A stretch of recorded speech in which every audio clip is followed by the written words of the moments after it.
si moi j'allais être responsable dans l'une de nos 3 communes qui sont fructueuses, Kikola allait se retrouver comment?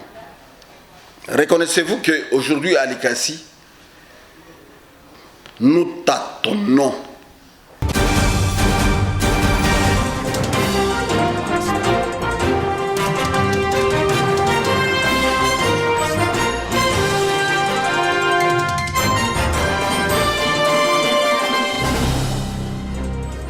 Madame, Messieurs, bienvenue dans Fait d'actualité, votre rendez-vous avec le fait.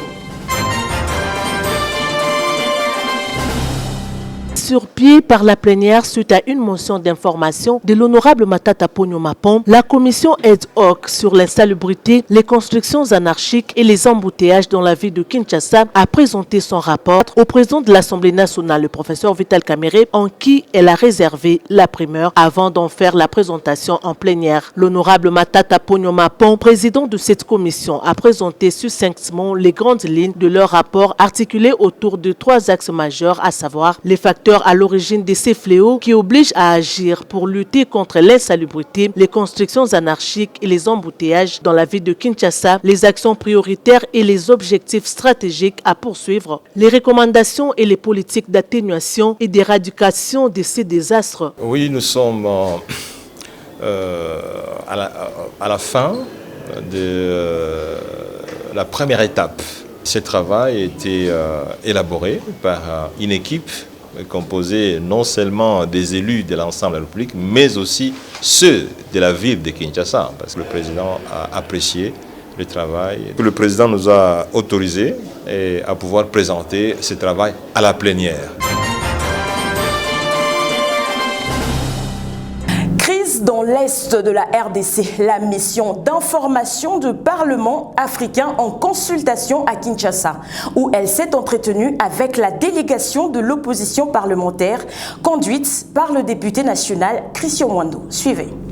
Nous avons effectivement confirmé à cette délégation la guerre d'agression que nous subissons à l'Est et nous avons insisté sur la nécessité de la cohésion nationale pour faire face à cette agression. Nous avons également parlé de la charte qui reprend des points pour laquelle notre pays a déjà signé, mais dont il manque la ratification.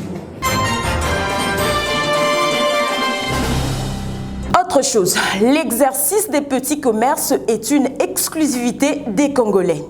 C'est dans ce cadre que Madame la ministre provinciale de l'économie, Lorraine Lusamba Kazadi, s'est entretenue avec les 7 bourgmestres de la ville de Lubumbashi sur l'applicabilité de cette mesure.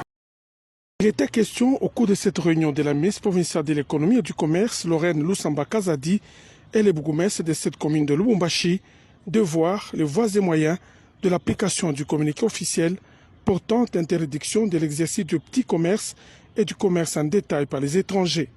Accompagnée de ses conseillers, la patronne de l'économie en province a voulu s'enquérir de l'application du dit communiqué. Les hôtes de Lorraine Lusamba Kazadi ont relevé tous les enjeux et les défis que revêtent ces communiqués officiels sur le terrain.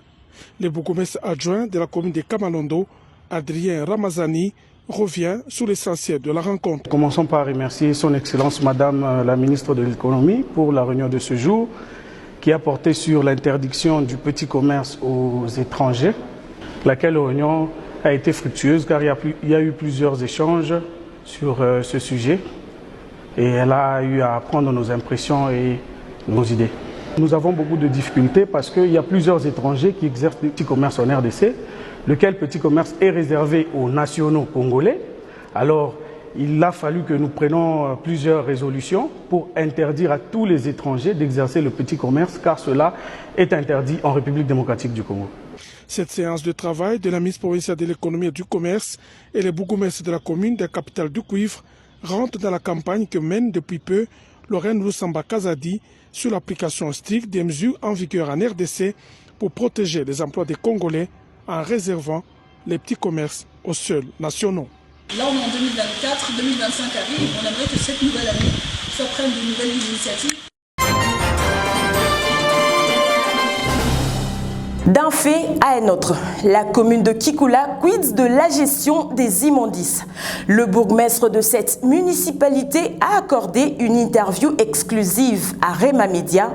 C'est une interview menée par Ornella Ndala et Ketia Mwipou.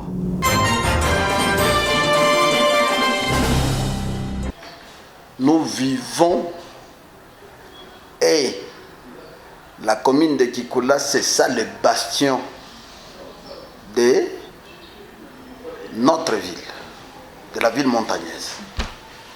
Sans Kikula, il n'y aura pas de résistance. Sans Kikula, il n'y aura rien à Likasi.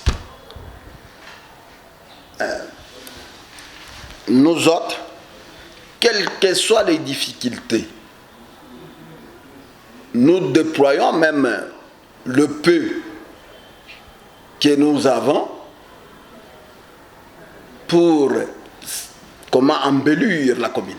Disponibiliser de votre camion pour évacuer les immondices. Pas le camion de la commune, mais votre propre camion pour évacuer les immondices. Oui, c'est question de la volonté. Mais je mâle. Est-ce que moi j'ai des moyens plus que les autres habitants qui sont dans notre ville? Ils sont nombreux, mais ils n'ont pas la volonté. Ils n'ont pas la volonté d'aider le chef de l'État. Si moi j'allais être responsable dans l'une de nos 3 communes qui sont fructueuses, Kikula allait se retrouver comment? Mais vous avez le marché, le grand marché de Kikula. La décentralisation récupère tout. Donc vous n'avez pas la gérance du marché de Kikula? Non, j'ai dit la décentralisation récupère tout. Ils nous ont appris que chaque commune est responsable de ses fruits. Mais le cas à Kikula, ce n'est pas ça. Reconnaissez-vous qu'aujourd'hui à Likasi, nous tâtonnons. Vous venez de parler, j'ai cédé mon camion, j'ai cédé mes hommes à qui j'ai travaillé avec dans mes affaires et je suis en train de leur payer. C'est là où vous voyez un petit Kikula erré présenté.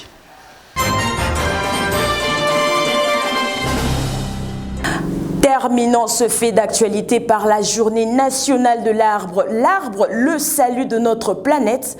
Plantons-le et gardons-le dans nos milieux de vie. Quel est l'enjeu de l'arbre dans notre environnement? C'est un récit de Ketia Mwipou. Les arbres sont bien plus que des simples éléments du paysage. Ils purifient de l'air que nous respirons, protègent le sol, capturent le carbone et offrent un habitat à une biodiversité inestimable. Ils sont aussi une source d'inspiration, de sérénité et de vie. En cette journée spéciale portée par le thème « L'arbre, le salut de notre planète », plantons-le et gardons-le dans nos milieux de vie. Prenons un moment pour réfléchir sur l'importance des arbres dans nos vies et aux actions que nous pouvons entreprendre pour les préserver. Notamment, planter un arbre, c'est investir dans l'avenir. Protéger nos forêts, c'est protéger notre planète. Les arbres sont le gardien de notre planète. Prenons soin d'eux comme ils prennent soin de nous.